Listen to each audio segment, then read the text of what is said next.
Hello. Hi. So today, this video is about One Flew Over the Cuckoo's Nest. Guess what? Guess what? I read it. I'm done. I am done. It is finished. I'm so excited. So let's talk about this book.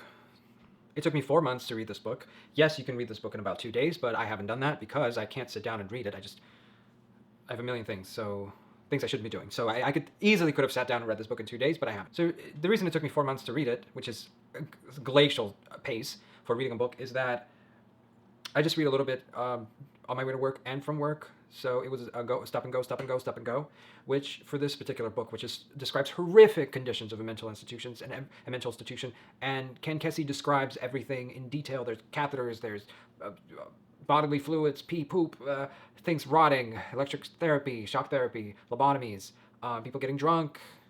That's not the scariest thing, but there's a lot of gruesome details to this book. So to stop and go and stop and go with this kind of stuff it took me a few minutes to get into that zone. Once you pick it up, I always had to go back a page or two to find exactly where I was. And I'll be honest, at certain times, yes, I know the main character is Randall McMurphy. The antagonist is the big Nurse Ratched, and Billy Bibbit. The rest of the characters hard, and there's the chief, of course, the main character, who's it's the POV of the chief, Bromide, not sure how to pronounce it, but I'll be honest, the rest of the characters sort of blended in together. I know there's a character who is closeted homosexual and is expressing his fear that his wife is cheating, and it turns out that he's actually there self-committed. He's there on his own volition, which is weird. And there's Harding, there's other. They all kind of blended together. Not until I watched a movie I was able to separate them. Let's just talk about the fact that I don't know why. I'm gonna say something controversial. I didn't think she in the book was as evil as everyone portrays her to be. I mean, she to me was very fair. If you come on my ward and you're aggressive, you refuse to follow protocol, you refuse to follow the scheduling, you are gonna suffer. I mean, how did she start with him? The first thing that I've noticed is that when he refused to take his medication, and she said, "Well, we are able to arrange for you to take it some other way if you don't want to take it orally," and which everyone has to take that medication. Now, whether they need that medication is a different question, but we're just following the rules here. You know, the doctors give out this medication. It's a whole system. So is it possible to fight the system? Maybe. Also, what else? In the book, Nurse Ratched allowed McMurphy to take these patients, including himself, on a boating trip. Mind you, he told her that it will be supervised by his aunts, which turned out to be two hookers, and then the doctor had to go with them because one of the hookers could make it, and he lied about having, arranged a fishing boat, and it turns out the fishing boat wasn't paid for, or no, it was paid for, but I guess the captain of the fishing boat didn't realize that it would have so many people, or people from mental institution, and so it was a hot mess. What else? What else can we talk about this book? What else? Let's talk about the fact that the voting, when he wanted to watch the big baseball game, the biggest game of the season, and Nurse Ratched said, well, we can't change the schedule because on the schedule we're not really watching TV at that time. We are listening to music and then we're getting prepared for bed. And McMurphy was like, well, why don't we vote? And at first he didn't get enough votes, and then he did get enough votes, but then Nurse Ratched says, these are not the only people on the board. There's chronics, there's other people, which to McMurphy's defense, those people that she mentioned actually don't know what is going on. They're so far gone that they are just in the corner. One of them is nailed to the wall. So their vote, their vote should be counted. But, I mean, let's keep it in the group of the same people that can talk and understand what's going on, not somebody who's far gone. So she was kind of nasty there. But overall, I think she was fair. I'm sorry. I think Nurse Ratched was very fair. I mean, especially after when they all got drunk, and when Billy Bibbit slit his throat because he was so embarrassed that Nurse Ratched was going to tell his mother. But to be honest, if I was Nurse Ratched, was I not Nurse Ratched? If I was Nurse Ratched, was I not supposed to tell your mother that you had a hooker on the ward, which is against the rules? Was I supposed to, especially that your mother is my best friend? Of course I'm going to tell her. Unfortunately, and that's okay. You don't have to slice your throat over it. We'll just move through. Maybe it's one of the problem with Billy Bibbit, he's scared of his mother, and he's self-committed. I mean, his mother committed him to a mental institution. He doesn't have to be there, but he chooses to be there. So that he has confidence problems. He has a stutter. But McMurphy helped him get a little bit of confidence. All the men on the ward were celebrating him when they saw him with a woman.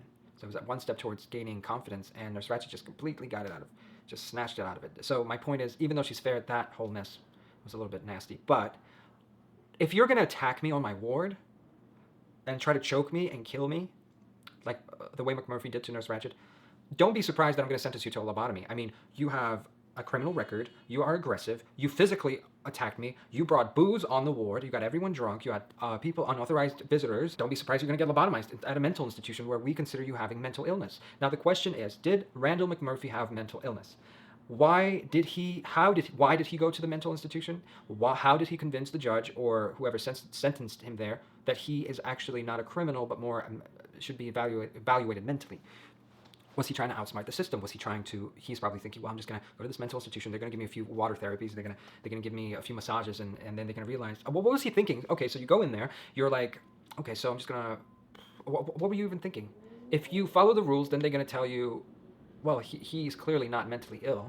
He's okay, so he should be sentenced to work camps. Which I don't know what that is. Is it prison? What is work camps? What is 1960s American work camps? Instead of being in jail, they put you to work. I don't know, that whole work camp. They were going to send him to a work camp. But so if you follow the rules, you're going to be questioned and you're going to be sent to work camps because you're not mentally ill. But if you act mentally ill, if you like poop on the floor or attack somebody, they're going to deem you aggressive, and you're definitely not going to get out of that mental institution anytime soon. You're not going to just get off the hook. You're just going to be there treated forever. So who was he really outsmarting? That was a really dumb move. Let's talk about Ken Kesey, the writer of this book.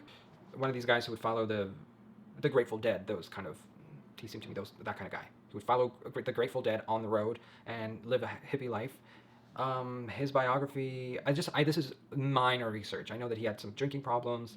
He fell out of fashion or became less popular after this book. He released a few other books. He had a teaching profession. He was taught under Frank O'Connor, which was Ayn Rand's husband, which I thought Ayn Rand's husband was a painter. I guess he went into teaching literature and future writers in the 60s. That's another thing to Google. Am I happy I finished it? Yes. Am I going to read it again? Probably not anytime soon. And it was a really smart move by Ken Kesey to have Chief Bromide, the Native American patient, chief, that the whole story is in his point of view, that he acts as if he's dumb and deaf, that he can't understand anything. Well, in reality, he hears and understands everything, and we are get this sort of peeping Tom look into the whole situation. We're never in it. We're just looking from the side, what Chief sees. And I thought having this Native American character as the main character of this book in the 60s was very ahead of its time, and I thought it was really cool. I sensed a great brotherly love between Chief and Randall McMurphy because they were able to connect. I thought at the end it was such a moment of the ultimate act of kindness, which is Chief suffocates McMurphy's lobotomized self and kills him because he doesn't want to see him being a vegetable for the next 40 years, because McMurphy was, 38? He could have easily been a vegetable there on the ward for 40 more years, and that is scary. So it's the ultimate act of kindness, and he just did him a favor, and he threw that control panel through the window. I watched the movie after reading the book, so all my scenes, the scenes from the book that I've imagined in my head, have been completely toppled over by the movie. So whenever I think of a particular scene, I no longer can imagine it the way I did. I just see the movie in my mind, which was not a really great idea because the movie completely took over this whole experience of reading the book.